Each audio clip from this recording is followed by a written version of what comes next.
Good afternoon, everyone. Good I Good hope afternoon, I'm afternoon, sir. sir. Good afternoon, Good sir. Good afternoon, afternoon, sir. sir. yeah. I hope you all are energetic and not falling asleep after the uh, heavy lunch you might have taken. Okay. No, Anyways, sir. thank you very much, Dr. Mega, for such a nice introduction. I really appreciate it. Basically today the topic we are going to talk about is startup development and business models. You know, now startups are a completely different thing, which you're not going to learn in any of your formal academic education or curriculum. Nowadays, though, there are a lot of curriculum coming up with the startup models, but startup needs to be experienced. And when somebody is sharing his experience of past few years, you should probably take advantage of it and learn as much as you guys can. And I will try to talk to you about the nitty gritty of the startups, how to start startups, what are the things to take care of, and we'll talk about everything. And you guys are feel free to interrupt me in between if you have any questions. So let's make this session a little interactive, and I'll be happy to answer all of your questions and discuss it out if you have any other ideas or anything. So feel free to interrupt if you guys have any questions. Okay. Now, basically, before we go into understanding what startup is and what needs to be done to, take the startup from idea level to the market level, first, let me ask you one question, and I would probably, some of you can answer me. Why you should start a startup? Like, why do you want to start a startup? Can somebody let me know?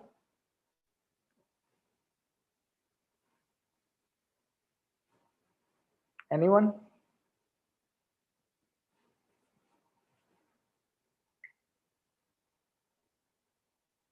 Hi. Yeah. Hi.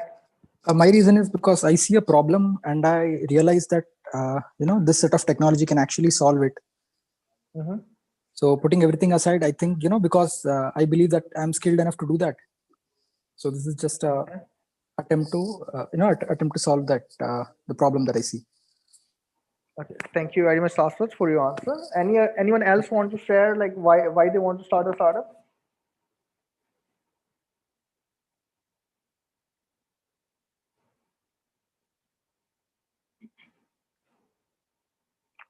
Okay. Anyways, I think Shaswat has pointed out a very convincing answer that why you want to start a startup. Startups are just a fancy name given today to start the traditional businesses. Now, startups do differ in a lot of terminologies in terms of the growth and the speed with which the execution happens. But generally, if you see across the India, probably startups are very glamorized nowadays. You see Mark Zuckerberg starting up, you see Wolf of Wall Street, and everyone has glamorized the startups nowadays. Everyone thinks that I will start a startup, make a lot of money, I'll be independent, I'll be my own boss, and the rest of my life will be straightforward and I will be happy forever. But my dear friends, this is a myth. If you are thinking about a startup life is glamorous, let me tell you, startups are hard. Not just hard, but they are very hard. There is a book called Hard Things About Hard Things. You guys should read that book, which explain the whole journey of a startup founders. Startups are not glamorous; they are hard. Number two, if you are starting out, if you are the founder of a startup, then do understand that the journey is going to be a lonely and solo one. There will be no shoulder to cry on. And I'll remind you, and do believe me, that there are going to be many moments of that kind when you want to cry on somebody else's shoulder, and there will be no one but just you. And during this kind of situations as well, you have to take care of your team, you have to take care of the culture, you have to take care of the products by going through the tough time years. Nobody cares about you. When you are startup founder, nobody cares about you. But it's vice versa. You have to care for everybody else. That is one thing. So those are startups are not glamorous, but they are very hard things. And obviously, as every other hard things, it does pays off eventually. Another myth people start out with is that okay, I'll be flexible, I'll be my own boss, I'll try, I'll work on my own terms and conditions and stuff. This is also a myth, because when you are a startup founder, the most responsible person in the entire organization is you yourself, right? So forget about flexibility. You are going to working all the time. You are going to be on the phone. You are going to be attending meetings. You are going to doing and working 24/7. Forget about the holidays as well. Another thing is about the money. Probably end goal of every startup, and it has to be to earn a lot of amount of money. And the startup does pays a handsome amount, but it's not about you start a startup and then you raise money and then you make quick money. It's not about that. Startups has the potential, but remember that out of 100 startups, only one startup survives. So startup life is, as I rightly pointed out in the beginning, that it is hard, and many startups give up during this initial journey of 3 to 5 years. If you go beyond 5 years, then definitely you have the sustainable business model. But before 5 years, there are a lot of tough times, and you have to go through and navigate through every challenges you are going to face. And what are those challenges going to be? We will talk about it in the later section of the class. Then another myth is that you are the boss. That's another big misconception, because when you are a startup founder, it's vice versa actually. Everyone else is your boss. You are not. Because when you are, and there is no such thing as a boss, because boss never builds the startup. Startups are built by leaders. And I hope every one of you who is thinking about starting a startup are craving for being a nicer leader and a good leader, not the boss, because boss never builds anything. Another thing is, all these things which I have pointed out are not the correct motivation to start a startup, but these are the glamorized things. And people do believe, okay, I'll start a startup, I'll solve this thing, and then I'll make a quick money, and then eventually, I'll be happy after that. But those are not the things which happens in real life. Always remember, only one startup out of 100 do succeed, and the one which succeed is goes through the entire journey of failing, rebuilding, and then succeeding. Without fail, there is no success. Okay. So obviously, I don't want to make you like fearful about starting a startup.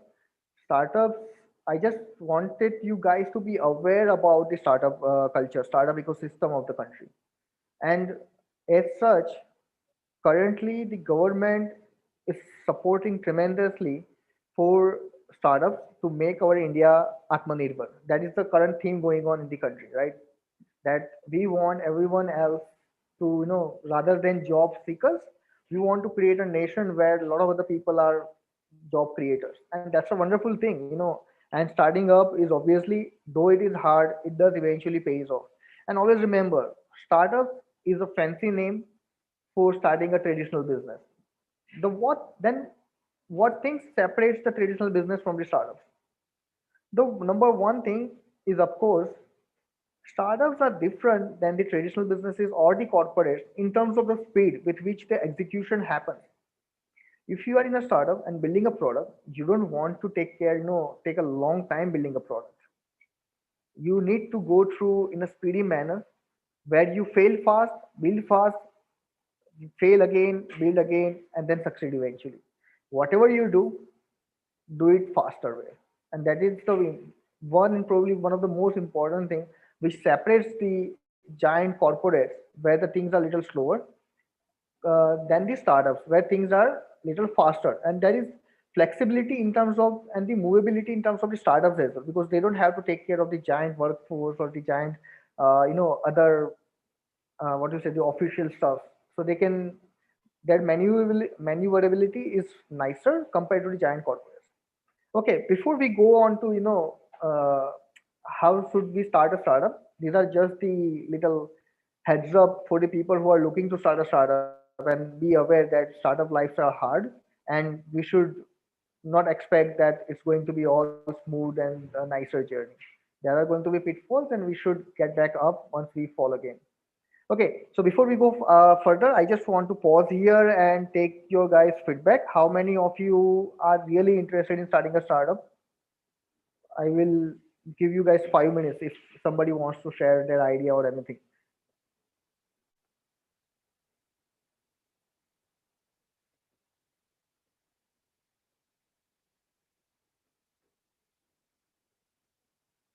Anyone? Or you guys just want to learn right now and probably start down the line?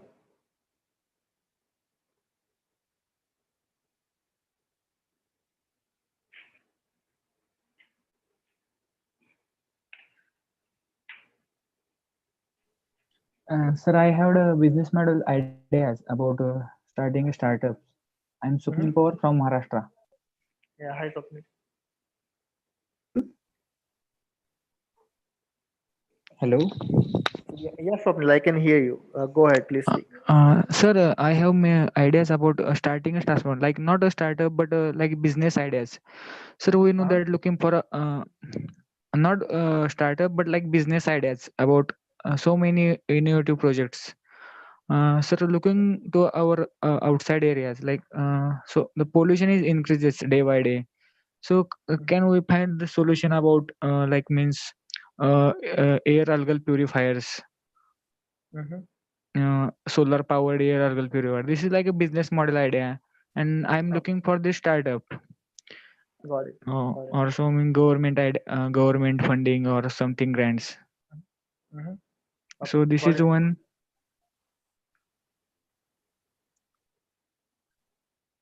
Just Swapnil, go ahead if you have anything else to say. And one more important thing, sir, is the like industrial areas. So in Maharashtra, there are so many sugarcane factories.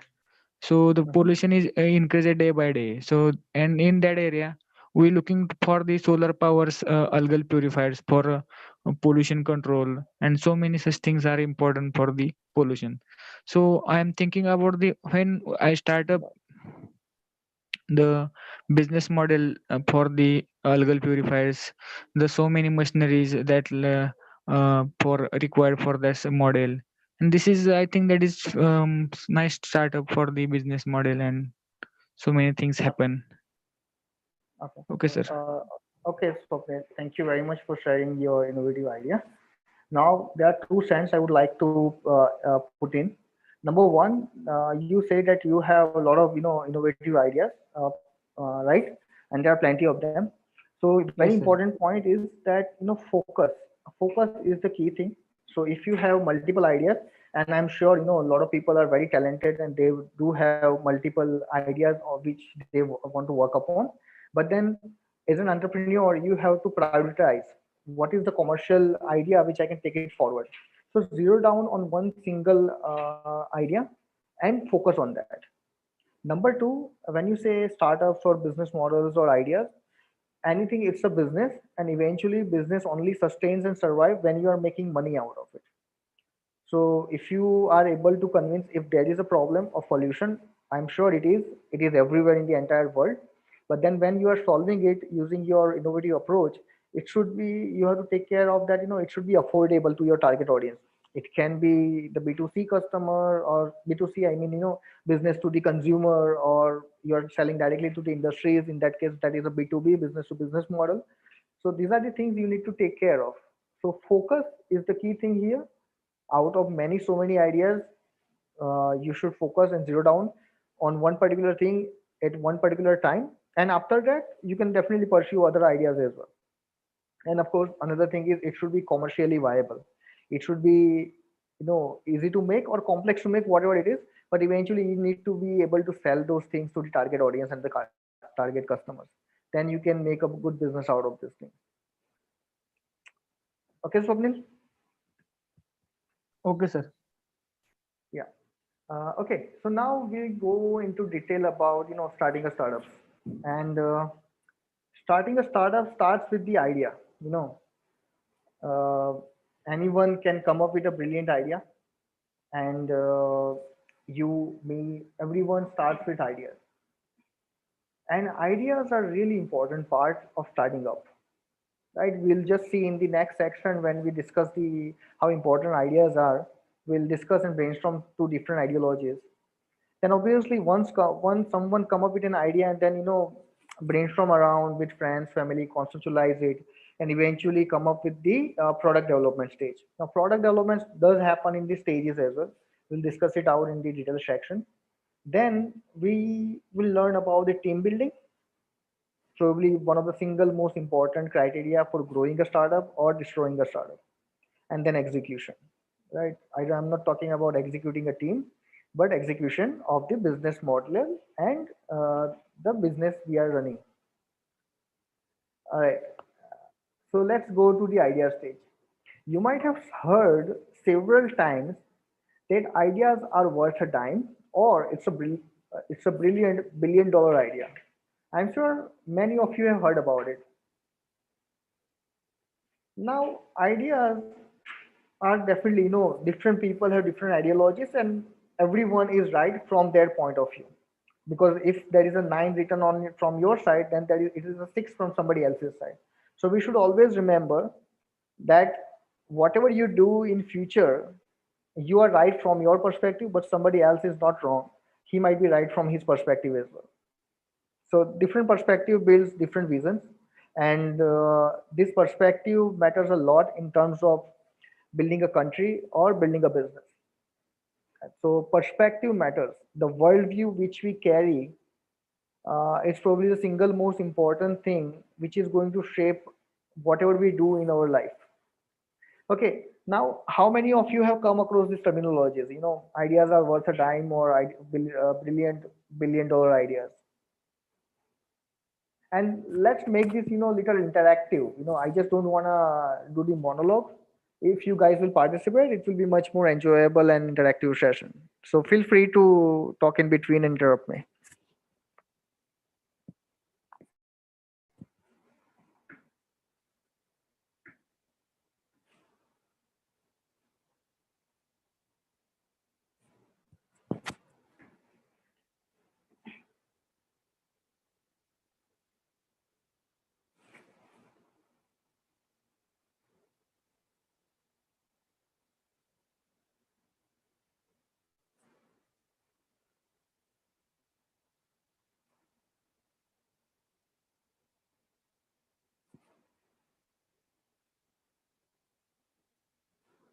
It's a pin drop silence. It is making me scared now. If if anyone of you can speak, it will be really helpful.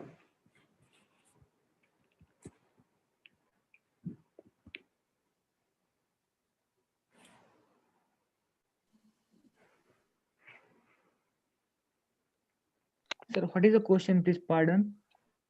I am just talking about, ideas are worth a dime, and other ideologies says the ideas are $1 billion ideas, right? So I'm just saying, like, how many of you have ever heard about these phrases, and what is the phrase you are more, interested, or what do you believe? Ideas are worth a dime, or it's a $1 billion idea? What do you believe? Sir, sometimes times ideas are worth. Means I'm taking example one. Like any idea about when you starting a business or something else in any other field. Like Mm-hmm. when I was in 10th standard and I'm looking for the Ambani, like means my idea is I want to become an Ambani. And when I was in last year graduate, then the priorities and things were changed. And Okay. I'm thinking about like means realize that what is thinking about ideas like means the struggle behind that, and so many things are important when we achieve something or something like idealized and something realized. That's so Mm-hmm. different things. Okay. Hi, Okay. I would like to add something. Mm-hmm. I think there are only rare cases where idea itself, will make you successful. But Mm-hmm. most of the times, I think how you execute is what matters the most.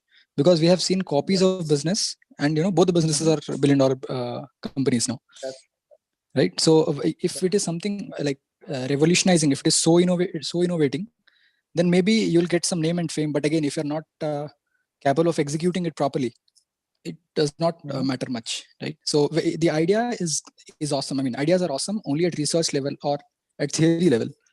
But if you're talking about a startup, I think execution is what matters much more than an idea. That's good. That's good. That's fantastic, Saswat. That's Thank you. bang on answer. That's Thank amazing. you. Yeah. So as I just said before in the previous slide, that perspective matters a lot. Somebody is looking at from his side, and he can say it's a 6, and from your side it's a 9. So both the people, the ideologies, some are saying that ideas are worth time are right, and the other people who are saying that it's a brilliant $1 billion idea, they are also right from their own perspective. So ideas, as Saswat rightly pointed out, are not everything on their own. But again, to start with something, ideas are very important. And if you don't have a good idea, you're not going to build something great in the future, and you don't have something to execute it even. So ideas in that case are very important. But again, itself, ideas are nothing. So there is nothing like a brilliant $1 billion ideas, but it's all about a brilliant $1 billion execution. And Saswat has put it in a very nicer words. So always ideas are worth a dime or $1 billion, but execution is what matters. I'll give you some examples. You might have heard about Ola, right? And some of you might be using it in every day as well. Ola is more or less a copy paste model from Uber, which has started in US, and then Ola has seen the opportunity that okay, this is a brilliant idea, and we should execute it in India to the different audiences, right? And before Uber come in India, Ola has already been a $1 billion business, though they don't have their own original idea. But what they did, they executed it very nicely. And similarly, as we said, it's a brilliant $1 billion execution, but not the brilliant $1 billion idea, which obviously originally Uber had. Another example is, of course, Flipkart, right? Both the Bansals were working in the Amazon in US before they decided, okay, that we would like to leave this company in US in Amazon, and then come back home and start our own startup. They started Flipkart, copying the almost similar model of Amazon where they used to work. But again, they executed it so nicely in India that it became a $1 billion startup before the Amazon get entered in Indian market. Now, in both these cases, there was no, the importance of idea is very rare, but the execution is the key stuff here. Both the, Bhavik and these Bansal brothers have executed the idea so well that they become successful and became the $1 billion businesses. So ideas on itself are not much important, but the execution is very important, and it's the key thing when you're talking about the ideas. Now, a lot of one time or the first time founders have the mistake that they don't want to share their ideas with others. And I can understand, and other people can do understand that there is reservation about sharing their ideas. But my dear friend, always remember, the more you share, the more you are going to learn. And nobody is going to, copy paste your idea even before you have executed it. People only copy paste the idea when they see it is working in the similar domain or in other different domain or in the similar geography or in a different geography. If people see that it is working, then and then only other people will copy it. Just based on your idea, nobody is going to steal the idea and make a business out of it. And if somebody is making a business out of it, then it is solely on their own. Another good thing is then, you heard a good idea and you should realize that. So ideators are different kind of breed. There are some people who ideate, who are brilliant at strategizing, who are brilliant at thinking new ideas. Let me give you an example. The good user interface you guys are using right now on your Mac or Windows computers or laptops was actually originally developed by this Xerox PARC. Right? Xerox PARC is located in Palo Alto in California, where Steve Jobs and his team went to see whatever good GUI, graphical user interface they have made. Now, before the people who has invented and developed it, They show it to Steve Jobs, and Steve Jobs immediately realized what is the important use case of this can be in the future. So the ideator has thus developed this idea, but the original implementation and execution was implemented by the Steve Jobs and the Apple, and that is why we are using this brilliant graphical user interface nowadays. Another good thing, or the another brilliant example, is of Facebook. There are Tyler brothers who were kind of senior of Mark Zuckerberg in Harvard. What happens? Tyler brother has some idea of MySpace. MySpace is under Facebook kind of social network, which was there in a few years before. So this Tyler brothers hired Mark Zuckerberg because he was a college graduate. He was very good at developing and coding. So they hired Mark Zuckerberg to develop their own site. But immediately, Mark Zuckerberg realized that this is a brilliant idea. I can execute it very nicely than the other people as well. So what he does, he executes the idea with obviously with his own input and another added features and everything, and execute it so nicely that he goes on to become one of the youngest billionaires in the world nowadays. And those Tyler brothers, though they filed the lawsuit and stuff, and then eventually Mark Zuckerberg has to give them plenty of $1 million, but it's all sorted out now. Who has the execution is the person who is leading the startup right now, and probably doing a lot more other things in a much better way. So as I said, ideas, as I have given an example of Xerox Park or Mark Zuckerberg, it is similar stuff with Microsoft as well. Uh, Bill Gates was sitting in with the what's the name of that company? Uh, I'm not recalling that company name, but it's a very old and traditional company into the software and hardware development.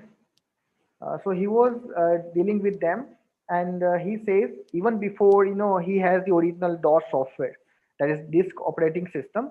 That was the original software which Microsoft founder Bill Gates sold it to the what's the name of that company? I'll let you know later in the section. Uh, so anyways, forget about it. So he was even before the software he sold it to someone else. So he doesn't had the idea about developing the disk operating system, right? He didn't develop it even. There was a guy in Seattle who has developed this disk operating system, and Bill Gates' brother, Bill Gates' friend actually, Paul Allen, and his co-founder in the Microsoft, knows that there was someone in the Seattle who has developed this disk operating system, and Bill Gates sold this disk operating system to that giant company even before he has purchased it from there. So he finalized the deal with this giant company that I have this disk operating system and I'm going to sell it to you, right? And that deal went through. And after that, Bill Gates and Paul Allen and Steve Ballmer goes on to find the person who has this disk operating system, purchase it from him in $50,000, and then sold it to this giant company based on the royalties, which is probably worth billions nowadays. So see here, Joe, you are seeing the idea, you are seeing the potential, you are seeing the opportunities here. And one thing is very important. If you want to, grab the opportunity, you should be a good listener. If you listen rather than just blab blab talking, you will learn much more than just talking. So let other people talk. You should listen and understand and then execute it silently.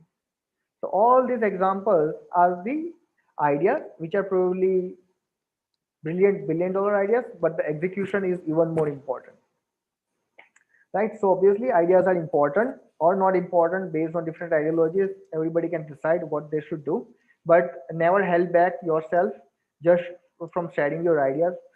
The more you share, the more you learn. Always remember this thing. Now, once you have the idea, you should go ahead with the product development. Product development also happens in the stages. If you are having an idea and going to develop the product, always remember to develop your product in the batches and phases. And the first phase is, of course, minimum viable product or your POC, proof of concept. So what does MVP or the POC means?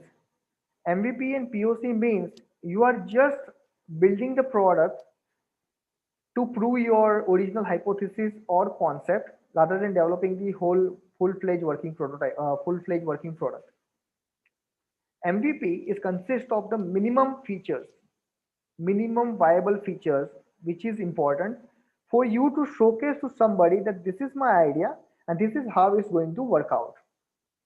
For example, if you are going to build this, social network, let's say Facebook, then you don't start with developing all these multiple features and all this dynamicism and everything. What you should start with, have a simple web page, the way Zuckerberg started out, that just develop the simple web page wherein people can come, register themselves, and can invite other people to be their friends on it. That's the minimum concept which was needed to prove that concept, to prove that idea that this idea does has the legs, right? And once you prove that this idea has the legs, you should go ahead and start developing the further product development happen. Now, the products are different for different startups and different people, but some rules uh, are true to everything. So some might be developing a software product and some might be developing the hardware product. Now, software product has a great feedback loop. Software products in terms of, let's say, mobile app or web page, right? You develop it, share it with user, get their feedback, and quickly change it to as per the feedback you are receiving. So this is the advantage with the software product because feedbacks are really important in building your right kind of product.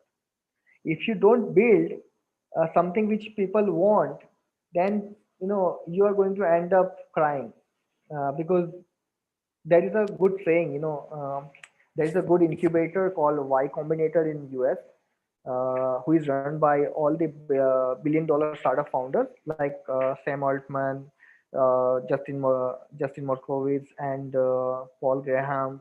Even the Zuckerberg is part of it, and all these people have started this Y Combinator to train the first-time founder how to develop the product.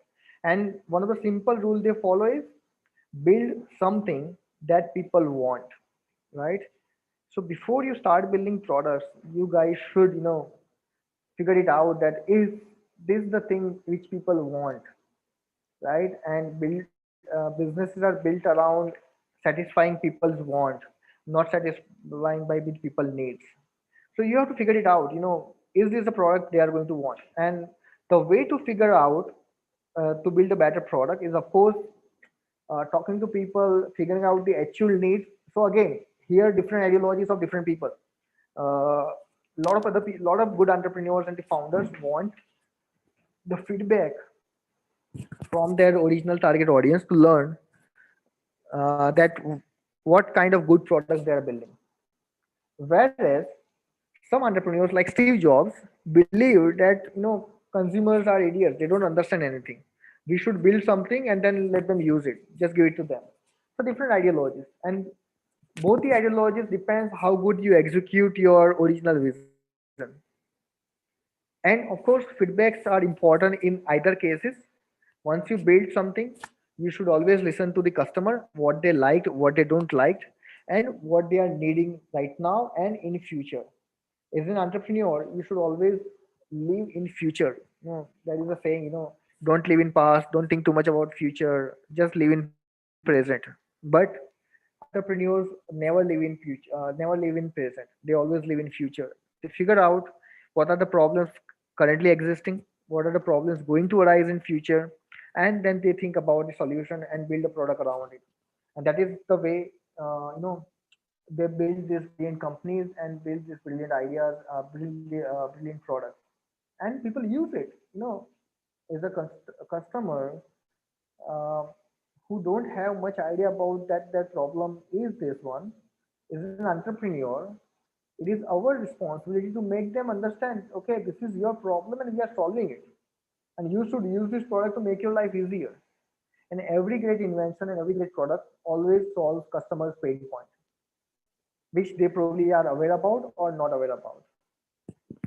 Okay, so this is how you should go about building ideas to product level, because ideas And important again, execution is important. Products you should build in phases, and always focus on taking the feedback loop from the people. Okay, now I will pause again here. If anyone wants to have any other question or anything in between of the idea and product, I'll be happy to discuss it out. Anyone to discuss on idea or the product level?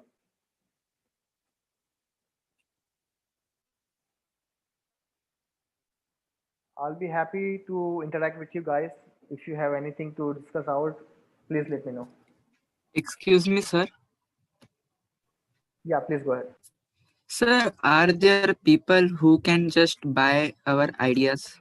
Means if I have two and I want to work on only one idea, then is there any way so that I can sell just idea and the other person will execute and do all those things? So to answer your question, ideas doesn't sell by itself. Ideas are worth a dime in that case, right? No one is going to give you something for your ideas. But if you have that idea and you partner with correct kind of people who can execute it, right, and build something, it's up to you on the team building phases. So there are different kind of people, as I said, the ideators come up with brilliant ideas and strategies, and then they partner with the executors who execute this idea in a better way and build something tangible, be it technology or concept or anything, and then it has some values. So ideas is itself comes up with nothing, but if you partner with correct and right kind of people, you will probably get able to develop something, and then you can either patent it or either you can do the technology transfer. Either way is possible. Any other question, please? I hope that answered your question, Madhu. Thank you, sir.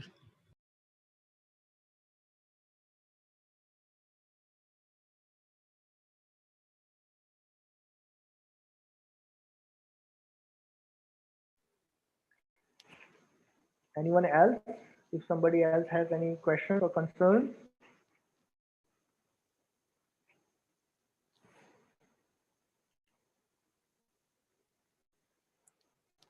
Okay, I'll be happy to listen. Somebody else has the idea. If he or she can discuss or at least let us know that if somebody is willing or want to build a startup. Is there anyone who wants to build a startup and become an a startup founder?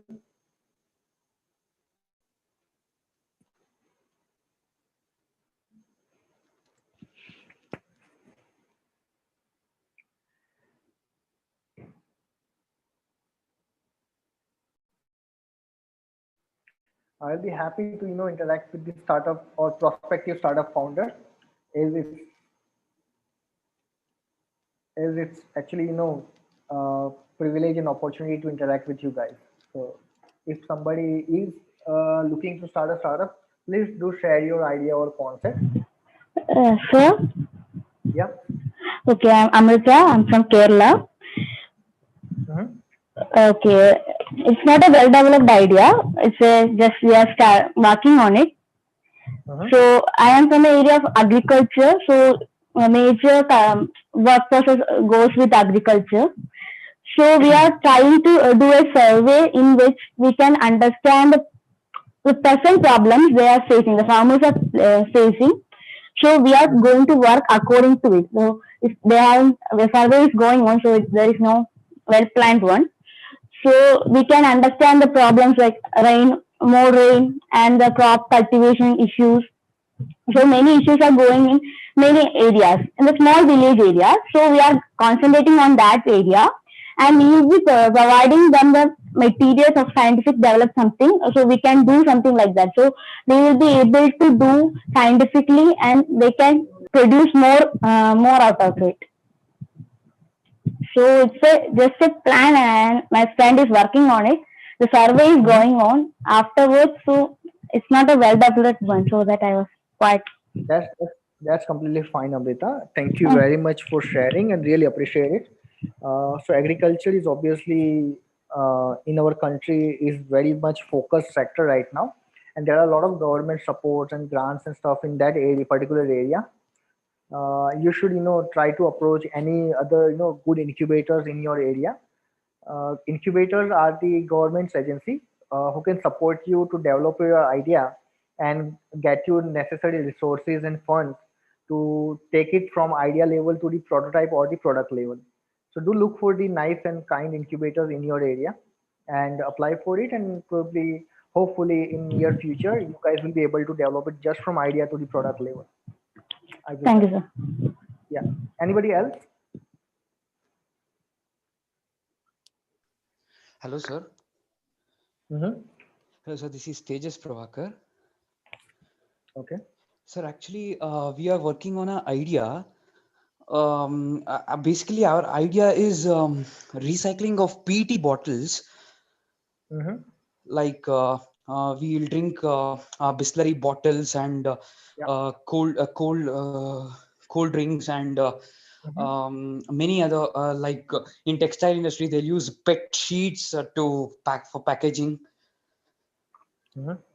Already there are some methods like chemical methods and thermomechanical methods to recycling this PET, but there are many disadvantages from those methods, like they release harmful chemicals which are very carcinogenic, and after recycling PET using those methods, that Mm-hmm. plastic will lose its mechanical properties, and it don't have its actual conventional PET which has its property. And so what we are thinking is there is a in moth, actually wax moth, which Mm-hmm. digests plastic. The research has been done on that.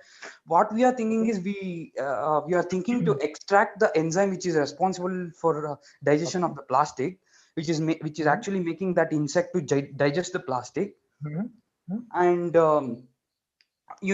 for this PET, there are two monomers required to make this PET, like terephthalic acid, and another one is ethylene glycol. Mm-hmm.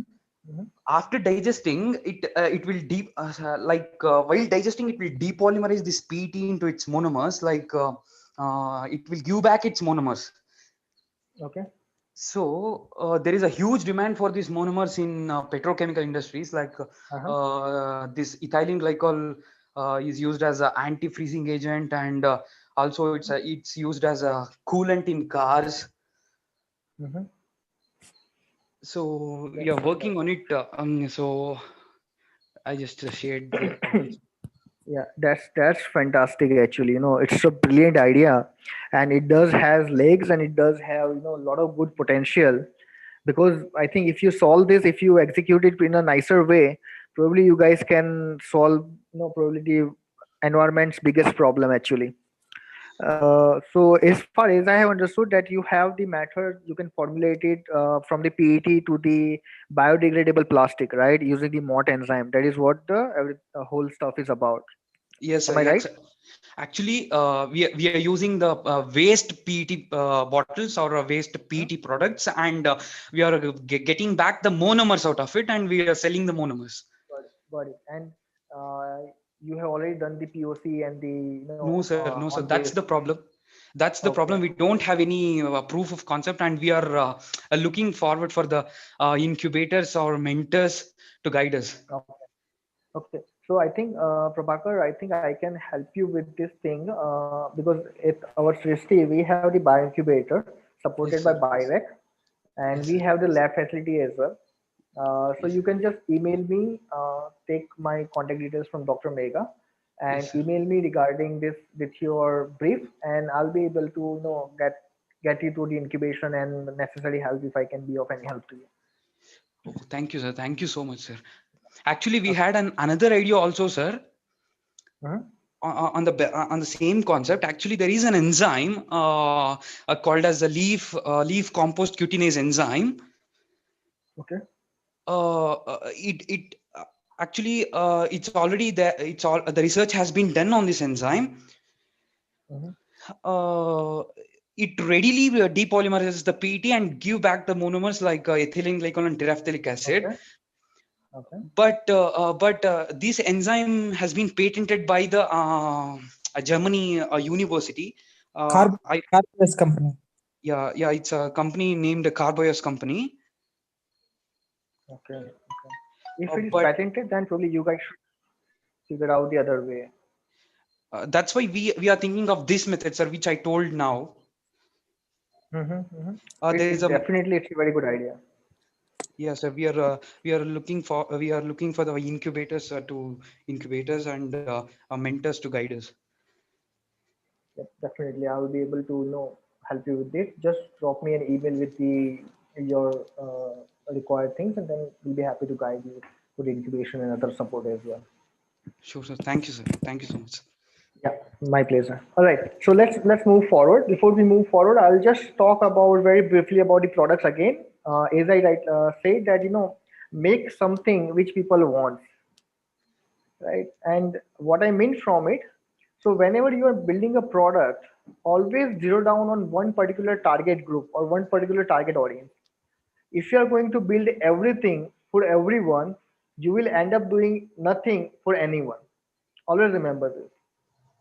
You should focus on one particular target group and target audience and solve their problem first. If you solve their problem, they are going to take to rest of the people to you.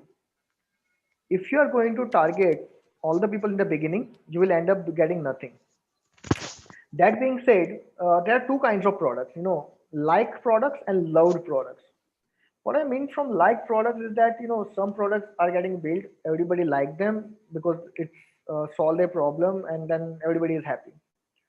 Whereas loved products are the one about which people are obsessed about. They are obsessed about that product, and those are the target group which is going to take your product to the newer and newer heights. So always remember, build something which people want, build something which people loved, not like. Because if your product is getting loved, it is going to start a chain reaction, and it's going to make your product viral, and it's going to reach to the newer and newer people, who is going to give you more and more customers, and who is going to make your product better and better, and eventually your business will succeed. So this is the kind of things happen, and there are a lot of things to talk about in terms of the product development and like products or loved products. But it's going to take some more time. So let's move on to the next step of building a team. If because if you are running a startup, you start with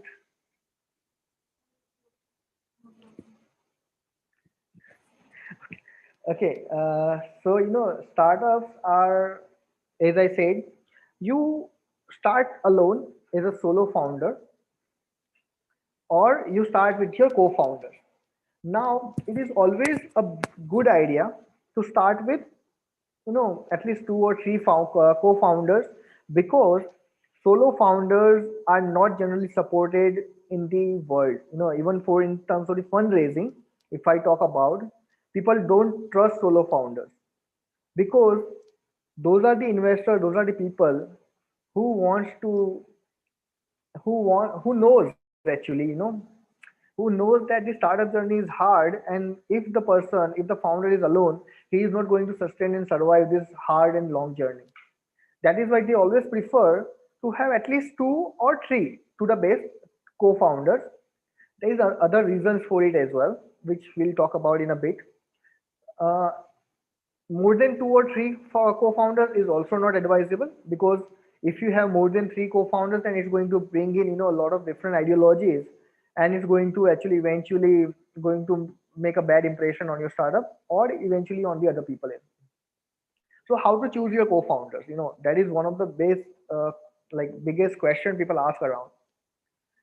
So if you're choosing your co-founder, a lot of people think, abhi to hum log college mein hai.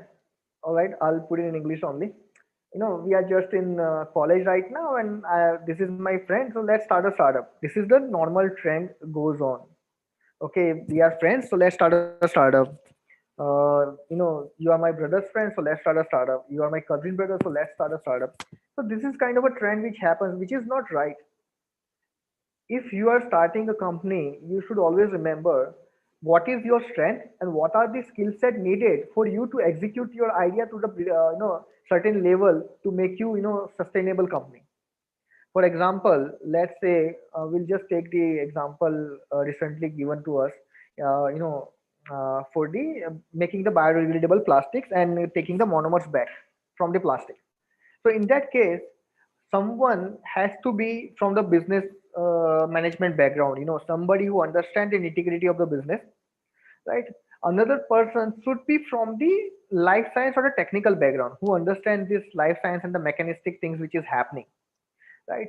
And someone needs to be from the legal or financial background who can play well with the numbers. So these are the general trend wherein you have to focus your team and build the team accordingly. Somebody might be building a software product at that time. A software engineer must be required in a core team. I have heard a lot of good people saying that, okay, we do our best and we can execute the idea well. We are just going to hire the software managers to manage the software development team. And I have seen, this thing doesn't work out well. Uh, it is never someone, if you have to rely on someone for your startup or your product, it's never going to work out. You need someone is a co-founder who understands that field and who can execute it in the absence as well. So that is a saying of one of the wise my one of my wise friend, who says, if you can't execute the idea with a smaller people and with a smaller amount, then you are not going to execute it with a larger team and with a larger amount of funds even. So if you want to build a team in a way which complements each other in the required skill set to build a startup. Second thing, always choose people with whom you are comfortable talking to. Or, there is like Mark Zuckerberg. I'm talking too much about him because I'm quite following him right now.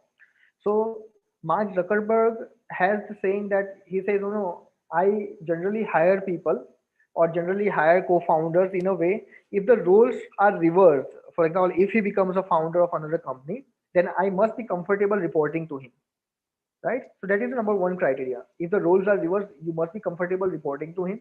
Only hire those kind of people in as a co-founder. Another thing is, you should hire or be co-founder with when you are comfortable socially with them.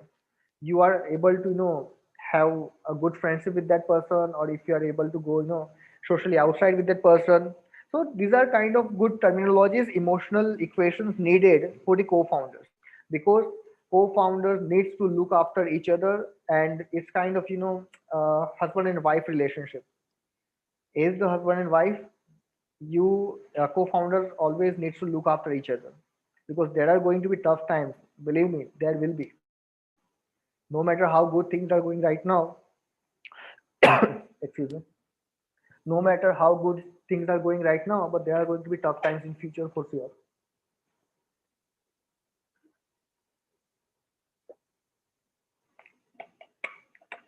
Huh. Okay, so tough times are going to come. There is going to be a sunshine, there is going to be a bitter cold as well in your startup journey, and eventually everything pays off. If something doesn't end, it's not the end. If something ends well, then it's the end. That is what the mentality you should follow when you are running a startup. Okay. Again, so hire co-founder. It's a must thing, because you can't do it all alone. It's a tough journey. You need your companions, you need your partners to look after each other. That is why co-founders are must.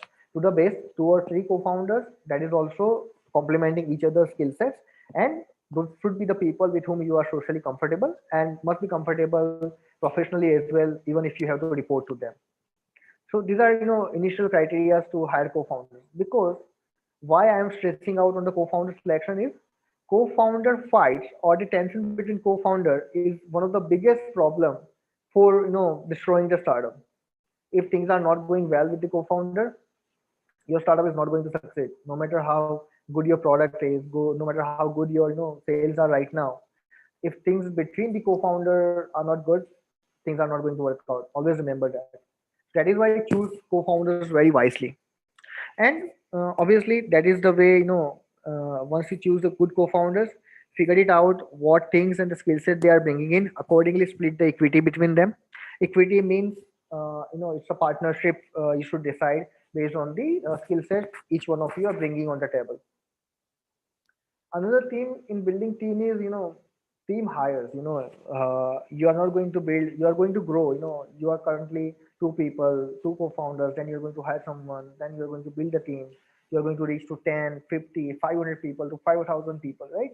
Now, once you are starting to hire people, always remember your one bad hire and your entire team is going to be, going to be destroyed. And that is why, let me give you a very nice example here. You should always hire people who are as much passionate about your company, your product, as much as you are. I'm sure you guys must have heard about Airbnb, right? So Airbnb is the startup. Probably Oyo has copied Airbnb model in India.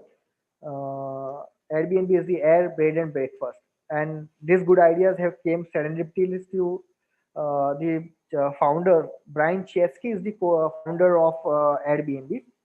So they didn't had the enough money to pay their rent off, but they had the space in their apartment which they can rent to someone else. So, they are the designers. They are neither the product developer, they are neither the software engineers. They don't have any technical background or the knowledge. But then they think, again, this is the example of a good idea and executing it nicely. So they decided that, okay, why not we can rent the, empty space in our apartment to someone which can give us some amount of money, and then we can, then that money can help us pay the rent off. So they do this. And then they decide, okay, many people must have this kind of places and they would like to rent it out. Why not we build a startup out of this? And today, my dear friends, you should be happy to know that this startup idea is currently probably $22 billion startup currently. And uh, you know uh, you must have also heard about this JW Marriott, then this Radisson Hotel groups and all these other international hotel chains. When Airbnb started, when they had nothing, just an idea. At that time, these hotel chains has the 2 to 4 billion dollars valuation, and currently Airbnb has grown from $0 to $22 billion, and still this giant hotel chains are close to the valuation around 5 billion or $6 billion. So just imagine, how good the idea was and the execution was. So in this case, idea was brilliant, right? And the execution is of course important. And these guys are amazing. Now, why I'm taking giving this example? So they were two people in the beginning, two co-founders who were living together. Now, when they decided to hire the third person, they roam around 6 months. They roam around 6 months to finalize one single hire. And what was the question they are generally ask? They want to make you bleed Airbnb because, and if you don't agree to their concept or the culture, they are not going to hire you. Like one of the great questions Brian Chesky asked is, that if you are diagnosed with a medical condition that you are going to only live for 1 year, then will you be still committed to Airbnb? And if you think, you say no or something, then probably they won't hire you. But that was little kind of weird question to ask. He also think that way, and then later on he relaxed it to 10 years, but still asked this question, that if you are diagnosed with medical condition, if you have limited amount of time, how much committed you are going to be. So always hire committed people, because if you are not going to hire committed people, your startup is not going to grow, and it's never going to be the billion-dollar startup. Recently Airbnb faced the problem, and friends, the entire Airbnb team was living in office, building out something great to resolve the crisis, and then they are growing again. So that is how the good team can turn around everything. Just imagine if the team wasn't good, probably they are not going to sustain. They won't be able to sustain it in the future. And that is why there is a lot of pressure on the people's management. And one of the good thing which founders needs to be understanding is always hire good people, right? Always hire good people, and it works both the way. It's not just always hire good people. If you are good, they are going to be a good person as well. If you should take care of their thing, they are going to take care of your thing. So this is the way it works. And only hire if you need it. Never overhire, and fire fast. Never overhire. If you want to fire anyone, fire it fast, because otherwise it's just going to spoil the rest of the team as well. So this is the way to build team. complementary skill sets. Think about their, what you say, uh, passion for your company, and that is the way you should decide and build team upon. And always understand their perspective as well. If you want, so building a good team doesn't happen from one side. It's a two-way process. It's a two-way communication between the team and the management. If management understands it in a better way, what team wants, team will do the excellent thing which the management wants. That's the way things works out. So always hire only if you need to, never overhire, and always fire fast. Right? Okay. So this is the thing. Now I'm going to probably go further detail once you have the team ready to execute your idea and the product you have built. Execution. I'm not talking about the executing the hiring team, right? We'll execute the idea and the product. Founder's culture and vision. If as a founder, whatever you are going to do, it's going to make a tone of the office and the environment in your startup culture. So what you do becomes the culture. When you are a founder, people look up to you as a great leader. So you have to behave in that way. The power comes with a lot of responsibilities. You have to behave in a proper way. If you are, hustling, bustling, then your team is going to hustle, bustle. If you are giving them good culture, they are going to give you good culture. If you are talking to them nicely, they are going to talk to you nicely. And team is going to execute the vision together. It's not in one person's or two person's interest to execute the larger vision of the company, right? But it's in the hands of team, and team are only there when the culture is good in the startup. And startup culture is a lot of talk about, but less understood and less valued even.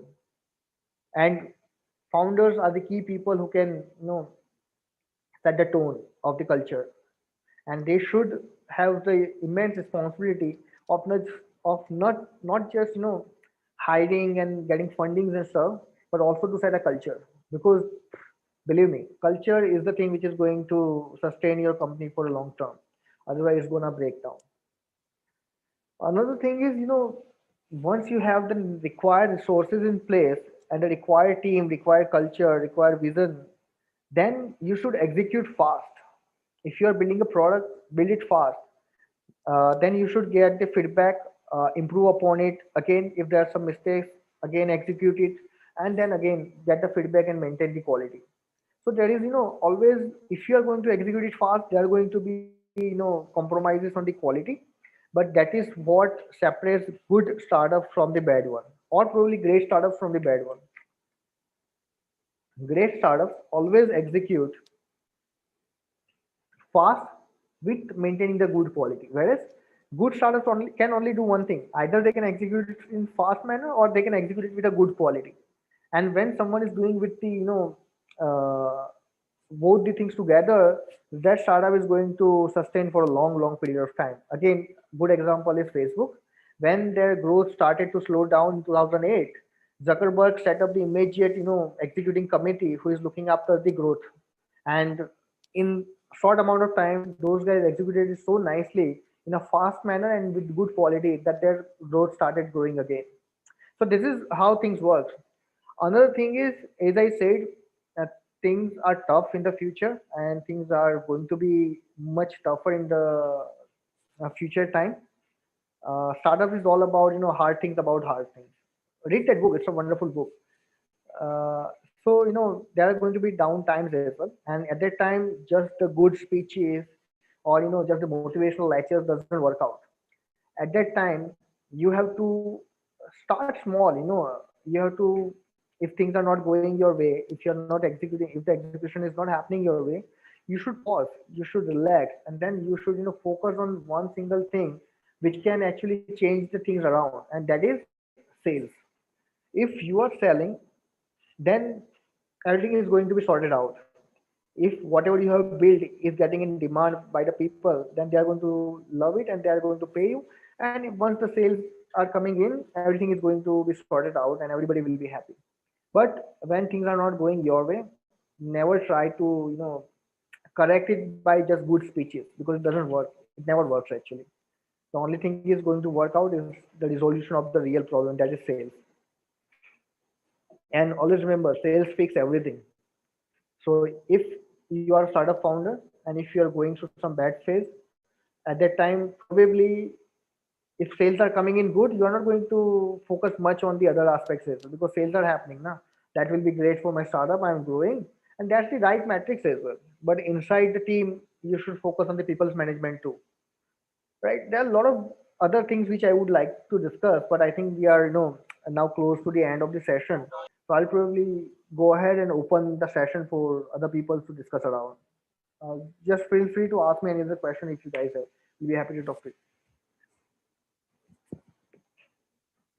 And I hope you guys have enjoyed the session and learned something, because this is not something you're going to learn in any other academic session or class. Okay, I'm getting one message from Ragul. Hi Ragul, I think you are asking about.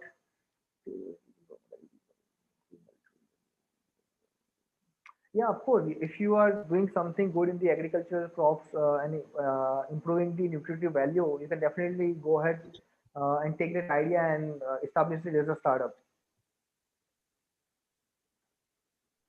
I hope that answered your question, and I'll be happy if you raise your question and ask me. Don't write in chat, because just discuss it out. It will be much better. Nidhi, Ragul, if you guys want to just discuss it out, that will be much better.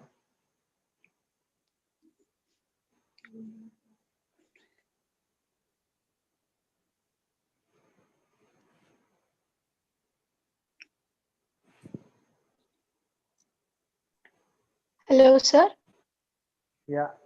Sir, Hi, this Nidhi. is Nidhi from University of Agricultural Science, JKVK, Bangalore. Mm-hmm. Sir, even we have a startup idea, which is legume and seaweed-based cattle feed pellets. Okay.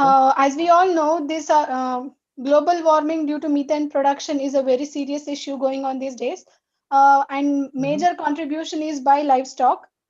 So we are Okay. planning to produce legume and seaweed-based cattle feed pellets, which increases the milk quality as well as the quantity, and also That's reduces the methane production. mm-hmm. In Nice. this, we include agricultural crop residues as the raw materials, and we also include tree species like Sesbania, sebabul, and tamarind leaves. And the major and the special raw material in this is the asparagopsis, which is a seaweed we use in this. This seaweed is we can easily grow this seaweed just by including 3% of this seaweed in the cattle feed, we can reduce the methane production up to 80%.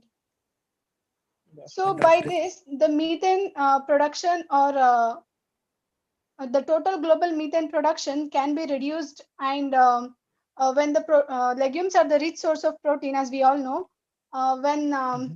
protein intake increases in the cattle, the milk quality increases as the carbon dioxide production decreases. The energy saved in the cow can be, and the milk quantity can also be increased. So Hi, Nidhi. I have heard your idea. It's a good way to start with. Whenever you are, so your end customer probably is the people who has the cattle and who wants to do the business using their cattle, right? If you are yes, saying sir. that the quantity and quality is going to be improved, I would ask you to take your formulation and contact, these cattle herders. Like there is like all the dairy industries as well. There is a company called excuse me. There is a company called Pride of Cows. This is the actual name of the company, Pride of Cows. You should get in touch with these guys and done small POC, proof of concept with these people. Okay, sir. Provide your formulation, test it out, validate your idea, and if these things are working, you should formulate it in a much better way, and then come up with the a product, and then you can take it as a startup and then start selling it. Even the scientific research on asparagopsis has been done by California University. That's nice. They fed that Aspergopsis seaweed as uh, the dry matter, not in the dry matter as a like direct seaweed, but we are Mhm. using it as a like we are mixing it with others raw materials and producing the pellet.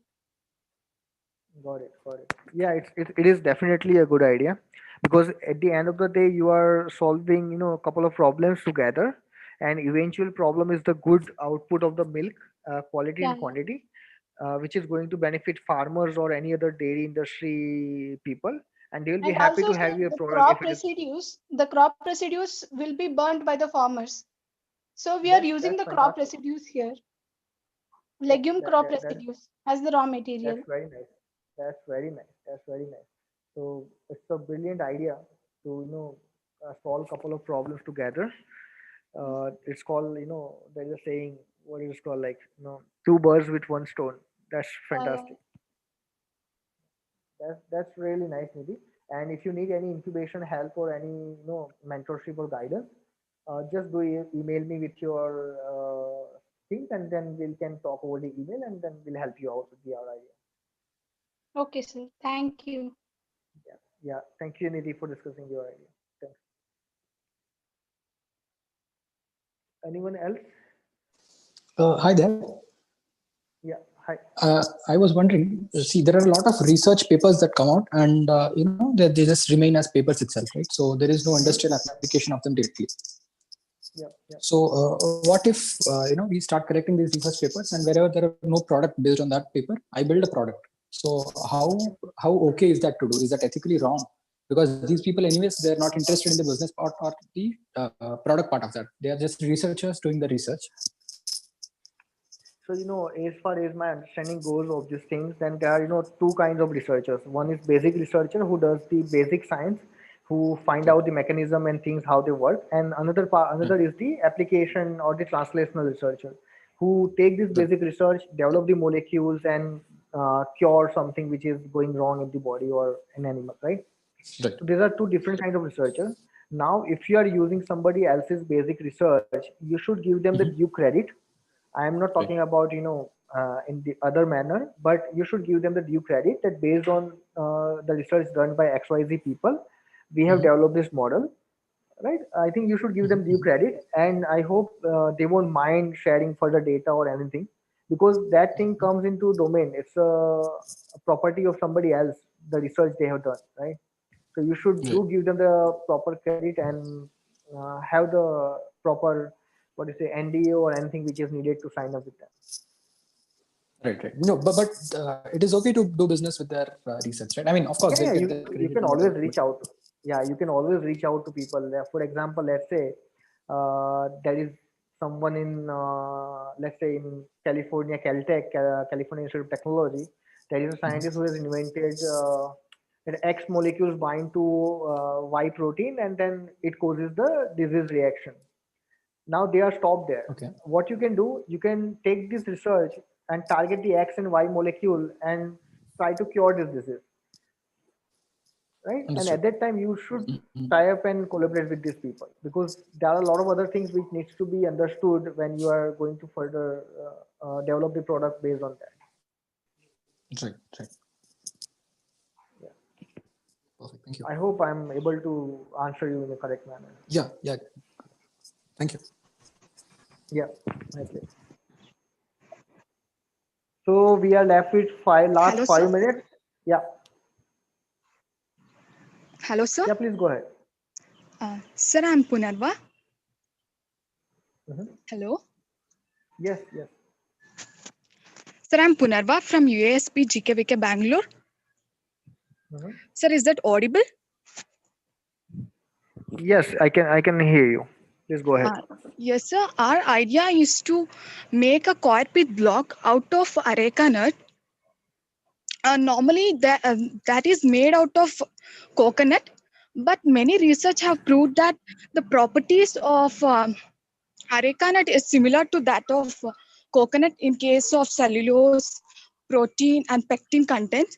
So our idea is to make a couplet out of it. We are lagging with the proof of concept preparation. So can we get any guidance or mentorship? Sure, definitely, Punarva. I think, as I said to Nidhi and other person as well, you can drop an email to me and drop me that what is the exact problem you are trying to solve, and what is the kind of help you need, and I'll be 100% happy to help you with your ideation to conceptualization, and then any incubation help you need, I'll be happy to provide that as well. Thank you, sir. Yeah, Punarva, my pleasure.